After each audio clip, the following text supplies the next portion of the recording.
Christmas movie about a person that gets separated from his family in a place that ends up getting invaded by criminals. You know, the movie that starts with a family fight and a hilarious scene at a busy airport. Then, our emotionally vulnerable hero suddenly finds himself isolated from his family and tries to survive by doing all he can to get back with his loved ones, only to have his plans completely spoiled by a team of criminals.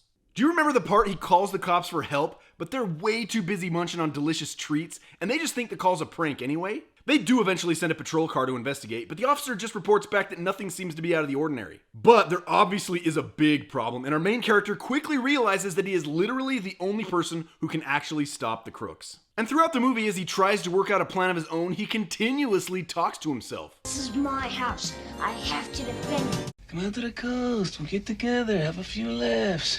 He even makes an unlikely ally in a man that he first notices when looking out of a window. They begin as strangers, but over time, they end up making a connection, which is a very good thing because at the end of the movie, that new friend ends up saving the hero's life by taking matters into his own hands. Throughout the whole film, our hero hides in cramped spaces and eavesdrops on the evildoers to try and learn all he can about them. But before things get really bad, the main character crosses paths with a big bad boss who's pretending to be someone else. Can you believe that? One crazy thing about this movie is for some reason someone foolishly decides to go barefoot and eventually has a very uncomfortable encounter with some glass. Ouch! We see someone get shot in the head and someone gets shot in the groin, and the main character even takes a wild ride down a steep staircase. The bad guys get torched, slammed into walls, and dangerous objects are dropped down a shaft on them.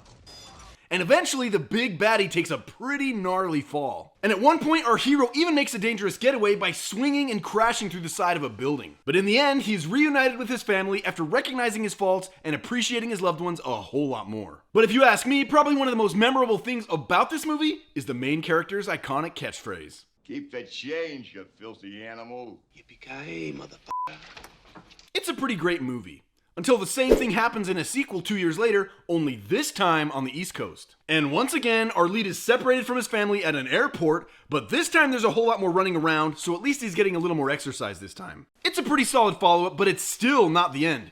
It keeps getting sequel after sequel after sequel until eventually everyone loses interest and stops caring altogether. Merry Christmas.